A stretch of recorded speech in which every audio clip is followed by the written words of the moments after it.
Welcome to the FIT4Privacy podcast with Punit Bhatia. This is the podcast for those who care about their privacy. Here, your host, Punit Bhatia, has conversations with industry leaders about their perspectives, ideas, and opinions relating to privacy, data protection, and related matters.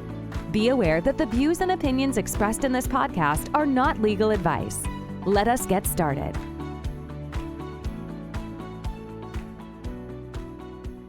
We all have a keen interest in how the US privacy landscape will evolve.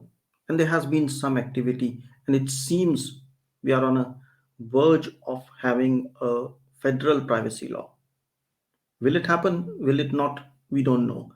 But we can talk about what's happening and we can talk about how it will change things and what will change and how is it different from the EU GDPR.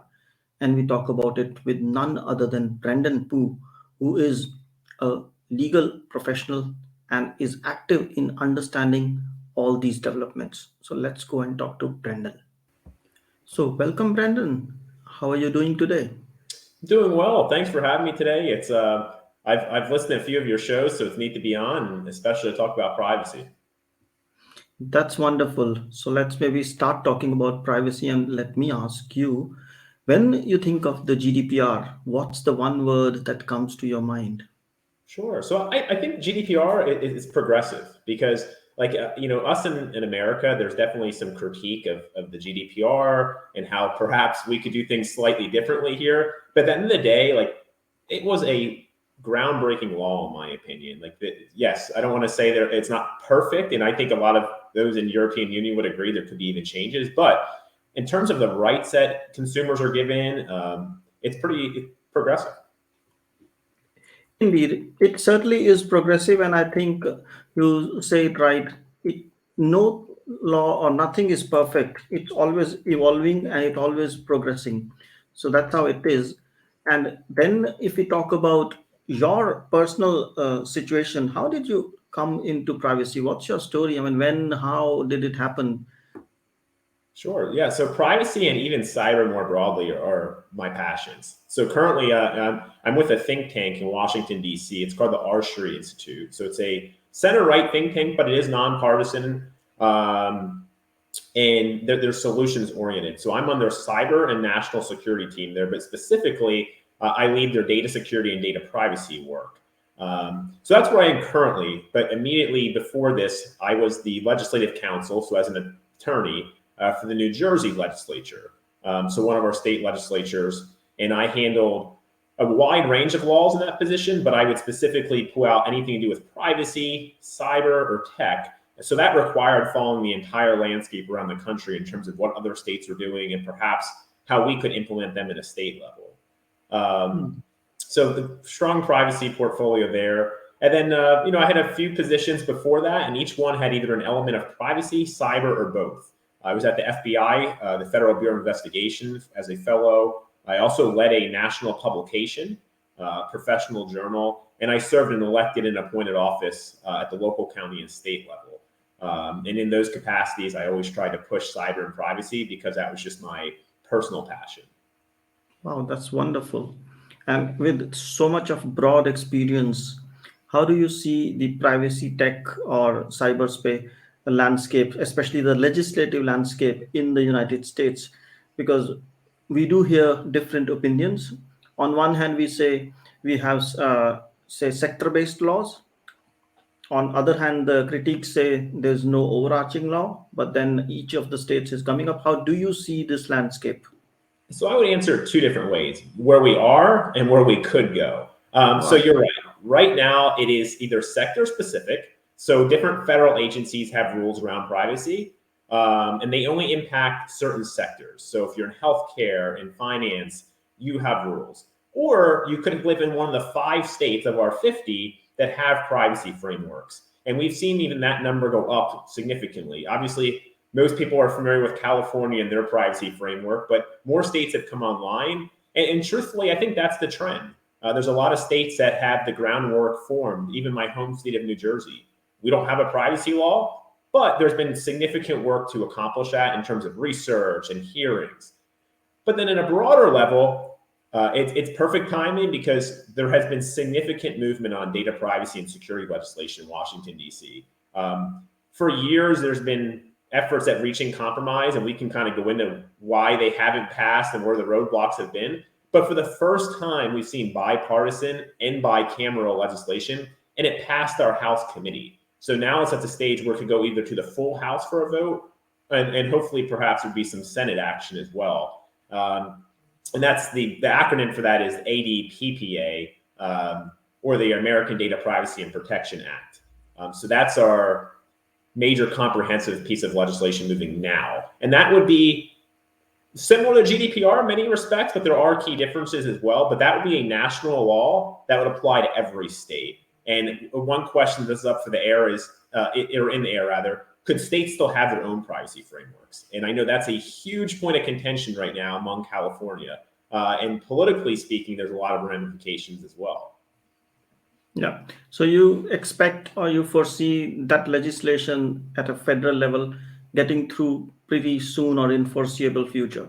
Well, we're very optimistic at our street. Like we strongly believe there needs to be privacy legislation, really for three reasons: both consumers in terms of them having rights, for business because now there is this patchwork that's emerging and it's only going to continue. And then near and dear to our heart is the national security aspects of it. But at the same time, we realize there is a long road ahead. It still has to be heard in the House, and there's many people that are pushing back against it. And right now, there's four key players that ideally would endorse this bill, or members of Congress, I should say. The chair of both committees, as well as the ranking members of both committees on the Senate and House side. Right now, the Senate chair is not endorsing this piece of legislation. Senator Cantwell believes it's lacking in certain respects around enforcement, as well as just several other provisions of the bill. So without her support, it is a challenge. But I know the other three members are aggressively trying to solve deficiencies in this bill, both inside the Congress, as well as just listening to stakeholders. Like I know we've been engaging pretty heavily, industry groups as well as advocacy groups. They've been weighing in to try to make this piece better. So I know it's a long-winded answer, but the other factor for those that are not in the United States to consider, this is an election year and the Congress ends in just a few short months. So there's also the timing piece. So that's a challenge, and Congress is going to go on recess in just a matter of days. So is it possible, and would we like to see it? Yes. If for some reason it doesn't pass, I think we've laid an incredible framework for a future Congress, and we've made significant strides in areas where we've traditionally not been able to do. That's good, but if there is activity, if there is conversation around the law, I think it's a matter of time it will come. And if political will is there, it will certainly come.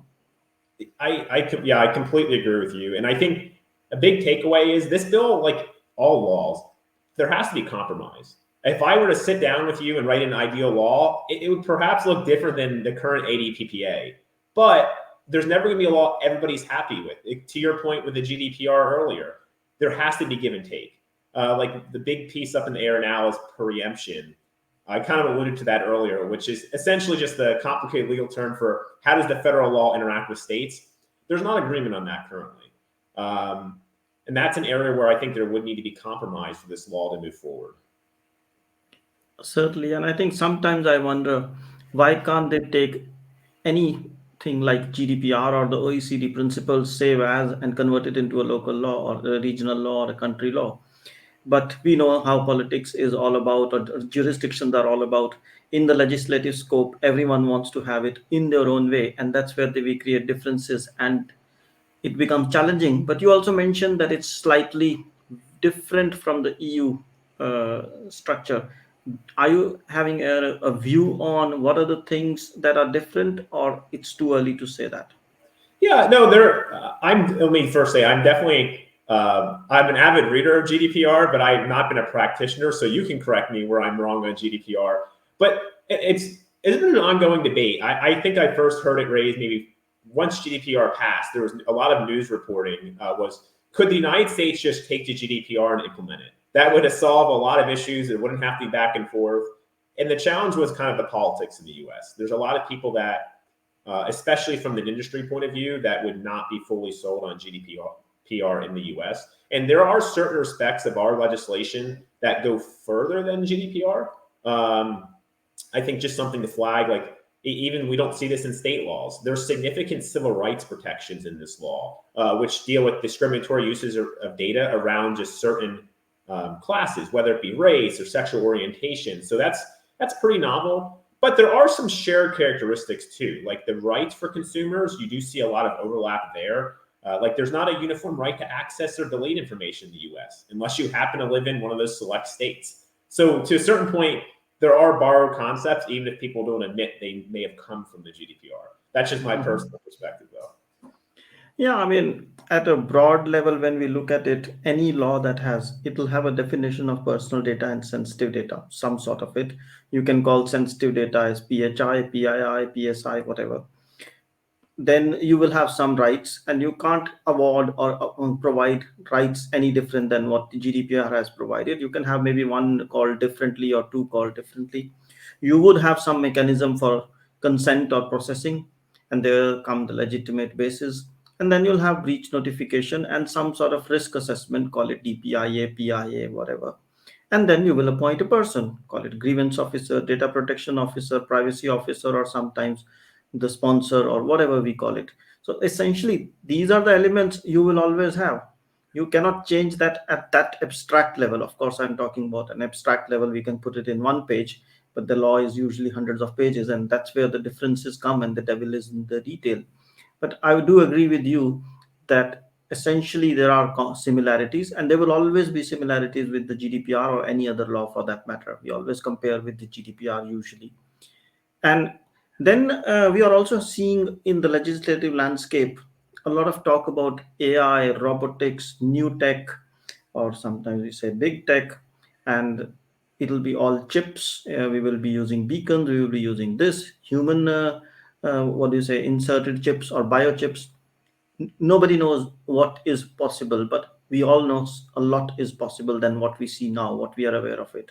And then we are putting in laws based on what has happened in last 10, 20 years. So how is the US looking to, let's say, regulate? I know that's not the right word in the US, because we believe that, or you believe that it's a free economy, we should let innovation flourish, and I do believe it. But all the same, you need to ensure human values or the rights are preserved. So how is the US looking at that challenge? Yeah, so I've seen a couple ways. Surprisingly, states are doing a lot in the tech space. Like even before I left New Jersey, I was surprised in the type of legislation that was coming out in emerging tech, whether it be around algorithms or just the use of biometric information, around surveillance, around just novel technology that you didn't even see at the federal level. It was so you do see states taking a lead. And truthfully speaking, there are certain areas that are appropriate for the states to act on. I coming from a state, I do definitely believe that. But at the same time, there are certain things, in my opinion, like privacy, that should be primarily done at a federal level. The key is, to your point, since tech is just constantly evolving, if you write a law today, how do you know it's going to be updated in a week from now, let alone 2 or 3 years from now? Because we could brainstorm what new tech's going to look like, but we truthfully don't know until it just emerges in a few years. So I know that's even come up in the privacy bill that we are talking about. And one of the solutions to that is to have like a federal agency have a role. So like in our case, that would be the FTC or the Federal Trade Commission. So Congress could give specific direction and give them parameters, but then they would be empowered to rulemaker around that. And that could help keep legislation current. There's a little more nuance to that. Like certain people are not happy with a federal agency having more of an active role, and they'd rather Congress do that. But others think that the agencies are the experts and that they are in the best position to continually update laws. And I know I'm just mentioning that in the privacy context, but I think that's applicable across a lot of tech, is you don't want to pass a law today and have it outdated tomorrow. So I definitely think there's a role for agencies, as long as they have some sort of guidance. I wouldn't just give a general concept from Congress and then expect them to lead with it, because ultimately Congress, they're the lawmakers, agencies are the experts, and they should be giving some more specifics. But that's also just my personal perspective. Of course, I think there's no right or wrong answer because technology always leads and laws will lag. That's what we say. But the fact is, you need to give some guidance, as the word you use, guidance, so that technology, as it evolves, as it innovates, there are some criteria which are fulfilled. And I think a framework approach would be much more better. And you don't have to have a framework for AI, framework for robotics, framework for this and that. I think a general framework accountability, like we have the gap for accounting, we need to have for corporates again similar, which takes care of privacy and new tech and data and everything. But I think we are a little bit away. Of course, US does have published the AI framework or AI guidance. Yes, and I think something to keep in mind when we're developing these frameworks, it's easy to sit in DC or sit in a state legislature and think of these concepts, and we may walk away saying these are great, but the feedback with those that are actually impacted is critical. And I know that's done, not to diminish what the federal government's done with outreach, but to make sure we're hearing from advocacy groups, consumer groups, that's critical. Instead of passing something that may have a detrimental effect on industry, like the time before we should be having those conversations before something's released or finalized to make sure there's no unintended consequences. And just one example of that on the tech front, you may be following, this is slightly outside of privacy, but you may be following the antitrust debate and legislation in the US. And on our team, we haven't taken a stance on the actual politics of antitrust legislation. Our tech team have, which is separate than the cyber team and the privacy team. But we've looked at it from the cyber and privacy aspects, and in our opinion, there are definitely major cybersecurity concerns. And that's just one example of, like, rather than introducing text and moving forward, we need to make sure that it actually technically makes sense and is technically protective of privacy. So that's one example of how I'd probably engage stakeholders.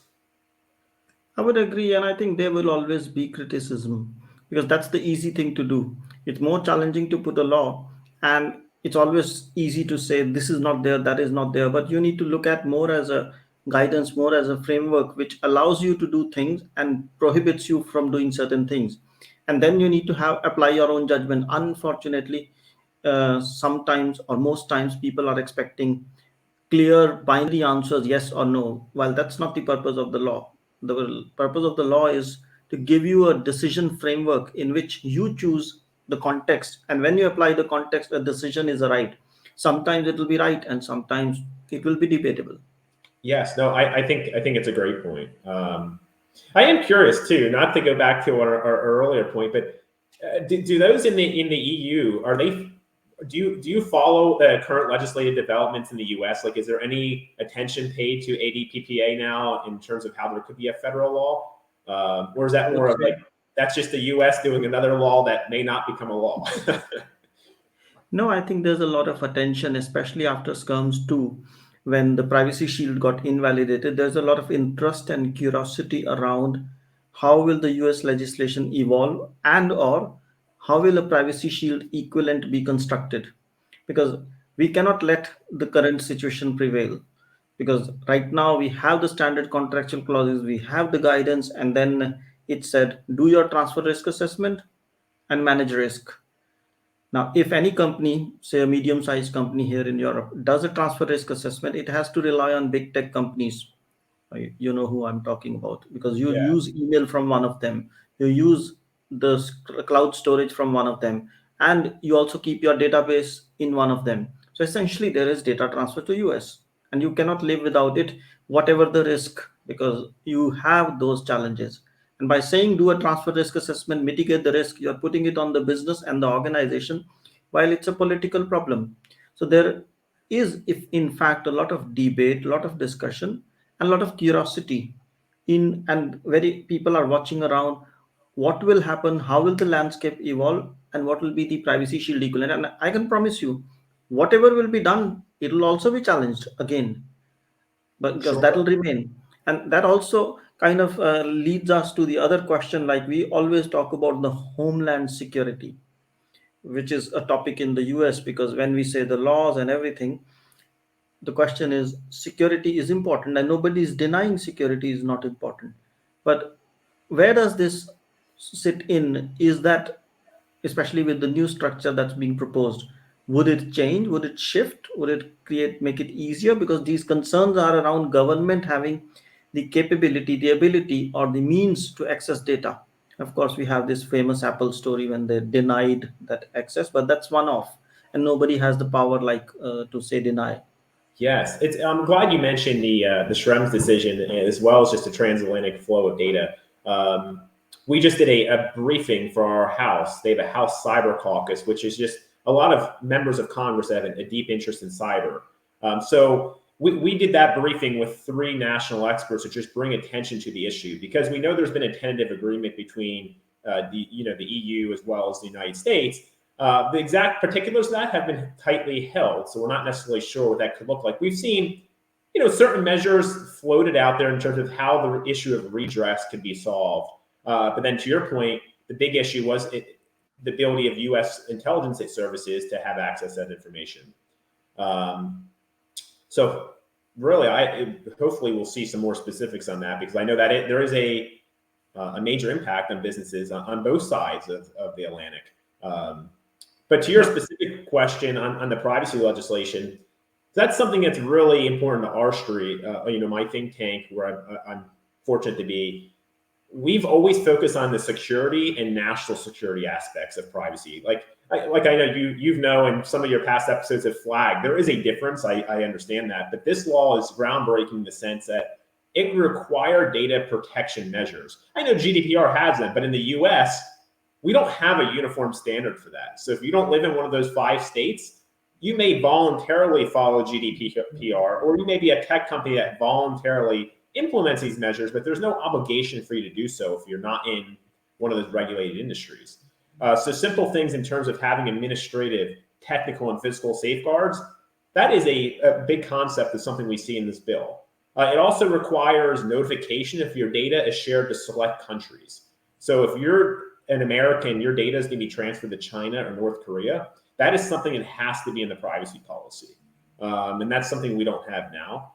And really at a big picture, I think the US is at a disadvantage. We see the EU and many countries around the world having privacy frameworks, and we don't have one. So it makes it harder to do business here. And I think truthfully, there's national security impacts overall. Mm-hmm. But that's interesting. So we will have something like the EU adequacy list equivalent, which allows or which says certain countries, if you're maybe the other way around, EU says this is safe, you'll say this is unsafe, which is more easier because you are making it difficult for some countries, but for the rest, you're saying it's equal playing ground. Yeah, so I think the privacy notice, as it stands now, only impacts 4 countries, and I think the reason they've done that, they include that language, is they're more of our high-profile threats as the United States deems them. So at least an individual would know if their data is going there, rather than unknowingly being shared with one of those. Yeah. And there's not a ton of specifics in the bill of what these safeguards could look like. I know we talked about rulemaking before. This is one of those situations where the FTC, the Federal Trade Commission, would be responsible for making rules in terms of what do these safeguards look like. And they would have to consider the size of the company as well as just the sensitivity of their data. Realizing that just blanket rules, they're not going to work. It makes sense to account for, like if you see the UK, they're also a little bit reviewing the way they've come up with their legislation or regime from GDPR driven, and now they are saying we want to be a little bit more liberal. And again, we don't know which direction they go, but it's good idea if it goes in that direction. So if we look at a little bit forward few years, let's say 5 years, we seem to be having a good probability that we will have a national law. We seem to be having a good probability that there will be some sort of adequacy or privacy shield arrangement. Is there anything else that will happen in this landscape in coming years? Yeah, I think you named the 2 biggest ones. I've been asked before, like to try to nail me down to an exact date of when privacy legislation will pass. And I think there's been so many that have been wrong in the past that I've always been hesitant to do it. But I hope within 5 years we have a national privacy law. In terms of other I think there'll be more tech landscape done. I know in DC, like the big pushes to the antitrust legislation. A lot of people have either paying attention to privacy or antitrust or both. Mhm.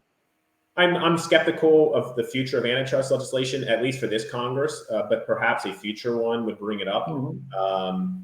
So that I think you may see something done around that. And there's a variety of other areas that are being worked on. There's more work being around artificial intelligence. We saw just recently more work around semiconductors and in terms of access to just key products that we need for our technology.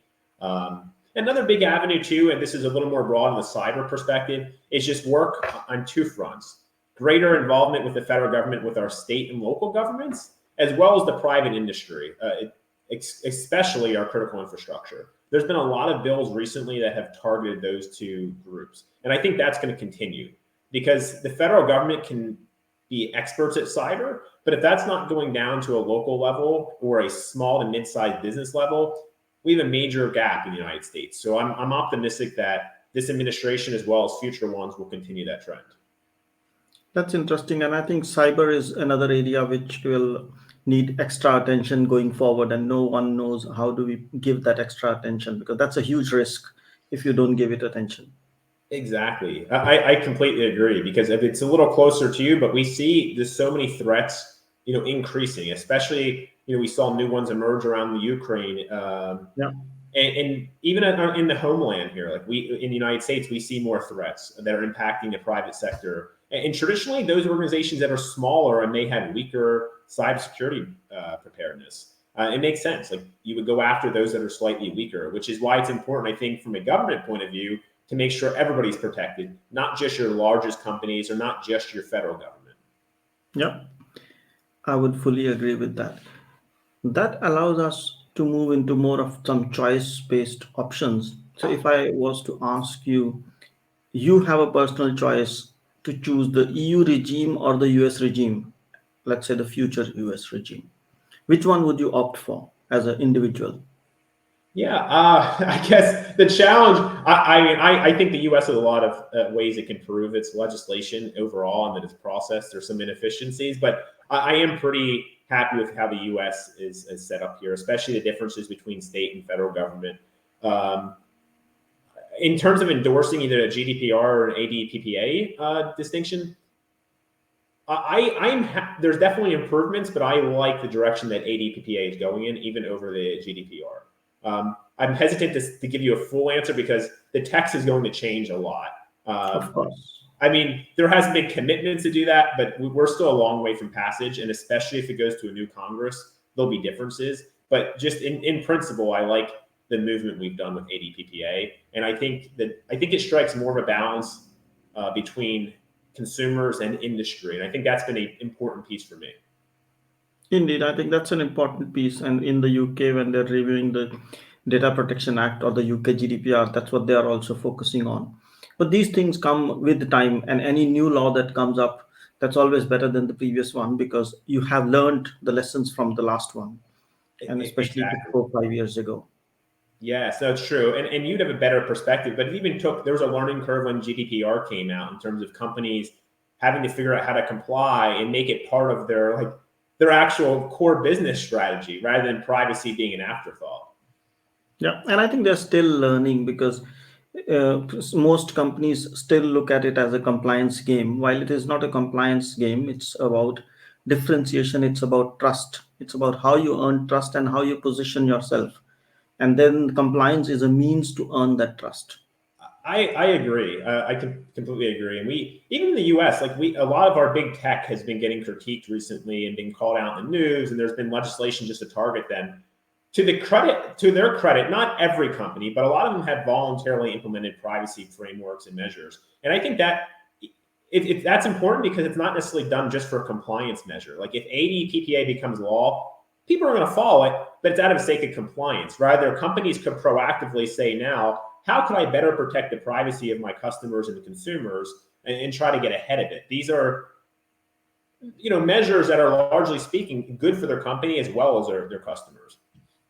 Indeed, and I think as more and more laws will come up, what will happen is companies will start to see if we just comply with the law, we are not going to be able to differentiate. So we need to do something extra, something on top.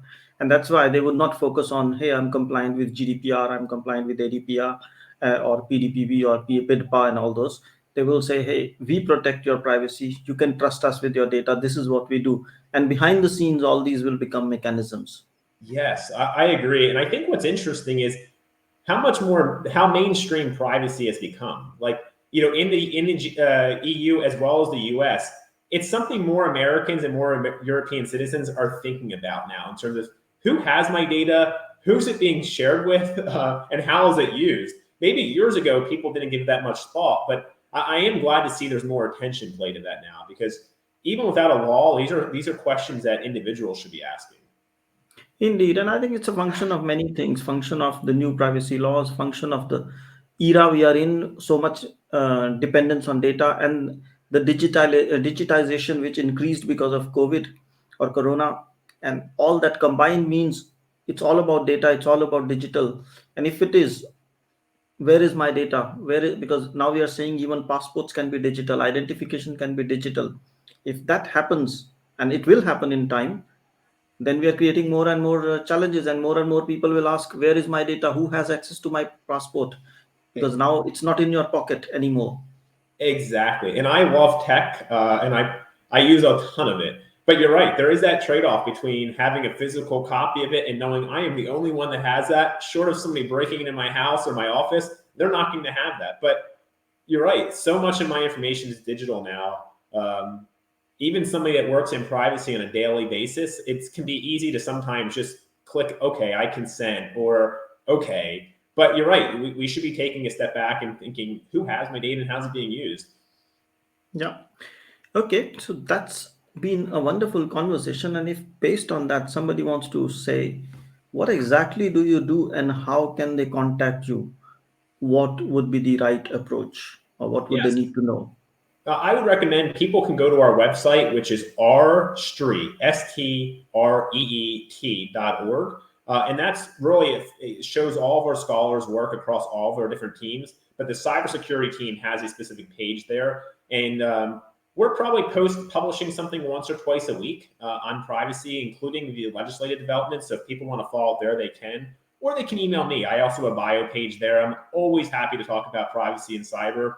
And I'm also on Twitter and LinkedIn. On both of them, way too much. So if you want to see what's happening in the US or some broader thoughts, feel free to look for me on Twitter. It's Brandon_J_Pugh, or on LinkedIn at Brandon J. Pugh. And I mean it. I'm happy to engage with people, especially if they're from outside the US, because I enjoy seeing your perspective and learning from you, and sharing some US specific information. Absolutely. And it was a privilege to have you. So thank you so much for your time, Brandon. No, thanks for having me, and thanks for doing this, the podcast. It's really great.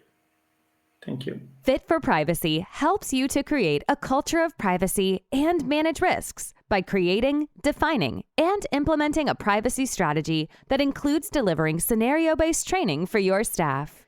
We also help those who are looking to get certified in CIPPE, CIPM, and CIPT through on-demand courses that help you prepare and practice for certification exam.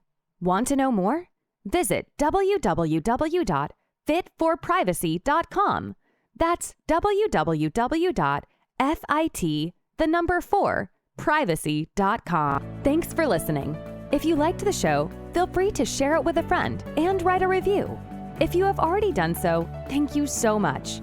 And if you did not like the show, don't bother and forget about it. Take care and stay safe. Until next time, goodbye.